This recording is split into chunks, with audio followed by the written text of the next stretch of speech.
3, 2, 1, cue. Hello everybody and welcome to today's session. I'm very proud to have along with me Ms. Anala Padmanabha.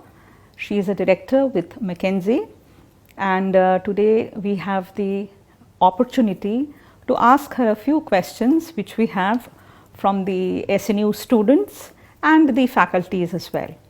So I'm your moderator. I will be shooting quite a few questions to her, and let's see how she can dodge those questions. So Anala, my first question to you would be, in the 21st century, the way we see journalism as, well, maybe as a curriculum, if you say, it's not just journalism that they learn. There are a whole lot of other aspects to it, like they are taught scripting, film studies, public relations, and a whole lot of things. So what do you see as an opportunity for them if they are studying journalism? What is the opportunity for students studying journalism and mass communication? Good question, Rituparna. Responsible journalism is the need of the hour, I would say, because journalism is something that is taking on the world as bearers of the news. So this is something that people have to understand, that it has to be born with great responsibility. And I think with the advent of AI and generative AI pushing its way through all systems today, I feel it's important that people present data the way it is. I think that is where journalism would take. I mean, that is the future of journalism, as I would see. As far as corporates are concerned, as far as many other organizations are concerned, we are looking at people with journalism background to content write a few organizational goals, discoursing certain key points to our key shareholders and investors, promoters as the case may be, which I think a normal person would not be able to do. Sure. So I see a huge and a tremendous amount of career when it comes to journalism and mass media, even in the corporates, because given the fact that we are also all corporates are social media active. True. We need the right content setting, context setting, which only a journalist student can actually fulfill. So I think that is where I see the future for journalism is. And I think as many students enroll for journalism, I feel that it's going to add more value for people like us coming from the corporate, because we would be able to present the content and the context to our investors or promoters, to the public by and large, in a more meaningful and a very celebrated way. So I think the future of journalism, apart from fact building for all the political and economical reasons, I think it would also be great for a business reason as well. Well, it was something very interesting that came out through the discussion, as in content setting and context setting. I think our students really need to bifurcate and understand and go into the depths of understanding what this is all about. Now, what I understand is that there are students, whom we find during the time of admission, they come to this profession, or rather they choose this profession because of the glitz and glamour associated with it. What is your take on this? Well, there's a lot of glamour being everything, in fact, today. even a YouTuber influencer is very glamorous these days, social media influences. There's a lot of glamour to everything. But the glamour does not come without content, or weighing quality versus quantity. I think if there is quality is when we can quantify it. So people who have built glamour over a period of time have not given shabby contents. So being an amazing writer, or getting into the field of journalism, being an amazing editor, or being an amazing mass media person, you have no context for it. You don't have the supporting skill for it. I guess that is where they will lack. So there is a lot of glamour in everything that we do today, but it's how we do it is what is going to create glamour. Yeah. See, this is again very, very, very thoughtful. It does not matter what we are doing. It does not matter how much we are doing. What matters is how we present it. Very interesting. So what do you think are the global opportunities if a student is taking up journalism, as a career? especially when AI is taking over? Global media also requires to fulfill global,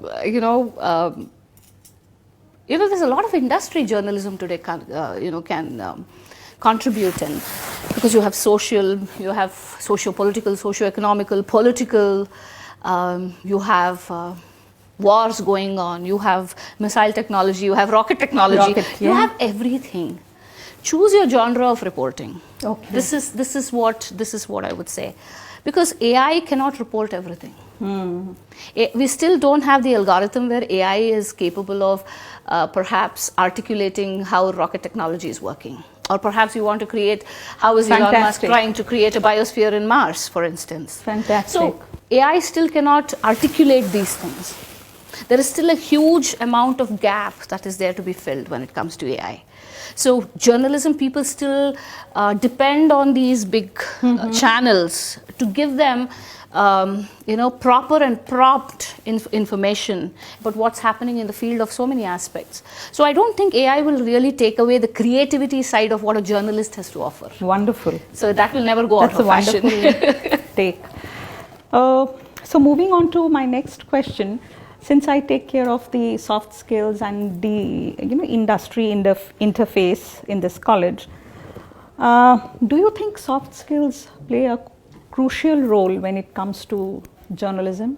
Definitely yes, because how you articulate, how you speak, and how you present. This is what I meant by content and context setting. You might be a fantastic writer. You might be able to capture the news very well. But if you don't know how to put it, you might create a mob. You might create a political instability. You can create a rumor. This is the difference between a social media reel and a proper, perfect journalist. Journalist gives you proper figures, factual evidences, and he or she, as the case may be, presents it in the right direction. The direction it is meant to be, not the direction he or she wants. So this direction creates public opinion. True. And creating the right public opinion is a social responsibility. You cannot tamper with evidences, you can't tamper with your words, and you can't even tamper with the body language you use to propagate it. So it is all a full package in itself. You cannot have one aspect of it and the other aspect, like the soft skill, missing. So soft skill becomes an imperative detail to journalism. You cannot avoid it at all. Wonderful. That's really insightful. And coming to the last question, how do you find this conclave in Sister Nivedita University now that you have been an integral part and you have been a part of the plenary session, you have spoken? So how do you feel about the entire thing? This was my first time, Rituparna. This was my first time in SNU, and I think this is a college I found slightly different from the rest of that I've been to. It's different in its approach. It's different with its faculties. I mean, definitely very insightful faculties. I got the opportunity to interact with a few, like yourself. So very insightful faculties. It's a very good, I found the environment really enriching. I mean, because I also spoke to a couple of faculties around, I see them as very enthusiastic to make this difference in a child's life. Wonderful. I think that is something that goes missing, because most of the faculties just want to do their job and go home. But I could see that they engaged with me, they spoke to me, they asked how they could improvise, how they could make their students' life better. I think that's truly incredible. I had an amazing experience coming here. Thank you so much, Anala. And we would like to tell you that this, though this is a media conclave, you are the only person who does not have a media background. Thank you very much for that, for totally, from somebody from the finances and management background. Yet you have given us such insightful lessons and learnings, so many takeaways. Thank you so much. Thank you. It was a pleasure talking to you and having you over at SNU. Thank you. Thank you.